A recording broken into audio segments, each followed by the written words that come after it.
I'm Sandy Middleton, Executive Director for the Center for Violence Prevention.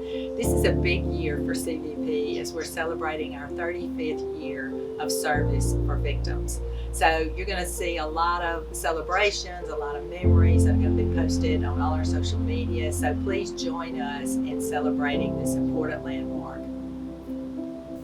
I've asked Tammy Morgan to join us this morning. Tammy's on staff here at CVP as our Special Projects Manager. Tammy also used to serve as a court clerk, so she has a lot of great information about protection orders and how they work in the real world. We want to start off, Tammy, talking about the emergency protection order, which is also what's called the ex parte, which means one party. So that is the order that a domestic abuse victim can access through the court system. The main responsibility that a domestic abuse victim has in this ex parte protection order is that they need to be able to prove that they're in fear of imminent harm. So that's one of the biggest things that victims need to know when they present to court is that they need to be able to prove that. And courts will look at different things to be able to determine if that's adequate enough or not. In order for a victim to be able to present to a court for an ex parte order, they need to fill out an affidavit. The affidavits can be found on the Attorney General's website. They can also be accessed through multiple service providers throughout the state. We are happy here at the Center for Violence Prevention to assist victims within our service area as they seek these protection orders. An ex parte order is appropriate in some settings, and we just want to make sure that we've kind of answered all the questions about the ex parte order. So Tammy, kind of jump in and talk about where victims can present for these orders and what else they need to know. If you live in or the incident happened in a city limits, then you're going to go to the municipal court in that city. If it happened in the county area, then you're going to go to a justice court for that county. The orders are good for 10 days once they're granted. You would have to be in front of the judge the day that you get the order to tell him what happened and answer any questions that he has. And if he grants the order, like I said, it would be good for a 10-day period of time. During that period of time, they're going to be searching for the abuser to serve him the paperwork to be back in court for the next hearing stage. Okay, so that gets us over to the next order. Mm-hmm. So, and a lot of times there's issues around serving the ex parte order, and that may delay some things, and we'll talk a little bit more at the end about some of the complications about the different orders. But one of the important takeaways is that the offender is not in court. You don't have to see the offender, because that's why it's called an ex parte order, is because you can go to court by yourself without having to face the offender. Now, like Tammy was talking about, when we move to the next stage of order, then the offender will have the ability to be in court as well. So let's talk about that. So Tammy, what is the next order called? The next order is called the temporary protection order. And it's good for how long? It's good for 30 days unless you do not have any minor children that the parties share. If there are no minor children, the judge can grant it for up to 1 year. So from there, we're going to talk about the final domestic abuse protection order that usually happens in the higher courts, whether it's a chancery court or a criminal court. So Tammy, let's jump into that. Okay. Once you have your temporary order, like I said, it can be good for 30 days or up to 1 year, depending on whether or not there's minor children. If you feel like you're going to need an order for a longer period than that 30 days or 1 year, you need to go immediately to the chancery court or county court to get the extended final order. That final order can be good for as long as that judge sets it to be. He can set it to be good for 30 days. He can set it to be good indefinitely, which means it would stay in place forever. But you need to go immediately after getting that temporary order, because it takes a little time to get on those courts' dockets to be heard by the judge. And you do have to fill out a completely new petition when you go to that court. Okay, and so we've mentioned the affidavit several times that can be found either on the Attorney General's website. Most shelters or domestic violence service providers have those, but that is a sworn document. Yes, when you complete that, if you're not completing it in front of the court or the court clerk, you need to wait to sign it until you're in front of them.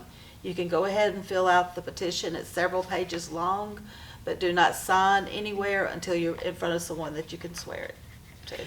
And you do need to bring any information with you because, again, when you're doing your ex parte order, you'll be there by yourself, but you need to bring proof of the abuse or anything that you have that can substantiate your claim, and you need to be prepared to share that with the court or with the judge that day. You can also bring a witness that has seen something. If you know of someone that has seen something and they don't want to willingly come to court, you can have them subpoenaed to be in court. Okay, so there's another order that we haven't mentioned, and that's the criminal protection order that was added after some of these other orders through our legislative process. And we like the criminal protection order because it can be a part of the criminal case, where the other orders that we've talked about go through the civil process. So let's talk a minute about what that criminal protection order can do. For the regular protection order, you do not have to file criminal charges. But if criminal charges have been filed by you or an officer that went to the scene, then as part of the sentencing, after the judge finds an abuser guilty, the judge on his own motion can add a protection order for you or your children, someone that you're in charge of taking care of, to it. And that criminal protection order would run the same in a lower court as the temporary order, 30 days or 1 year, depending on the circumstances. Okay, and one of the things that we need to make sure that any domestic abuse victim understands is that the protection order is one of the tools that can be used to facilitate safety. And that's also something that you can talk with your service provider about. There needs to be constant safety planning to keep you and your children safe during this process. Many people say that it's just a sheet of paper. And so I do think that there needs to be a lot of planning and collaborating with your future plans. And, you need to also realize that you could be in a dangerous situation. Statistics prove that when a victim decides to leave is the most dangerous time for her and her children. So you need to make sure that this is as well thought out as time allows. And anytime you have the opportunity to seek the advice of an attorney, that is certainly recommended. So many times within the court system, there's confusion between a domestic abuse protection order and a restraining order or a no contact order. So there are many reasons that we prefer for domestic violence victims to receive a protection order instead of one of the other types of orders. And there are several reasons for that. The first being that once a domestic abuse protection order is finalized, it's entered into the protection order registry. Tammy, what does that mean for a victim? That means that no matter where you travel within the United States or a territory of the United States, you are covered by that order. It's basically attached to your ID or your driver's license. So if at any point an officer was to run your license, your social security number, or the abuser's license or social security number, it's going to pop up that there is a protection order in place.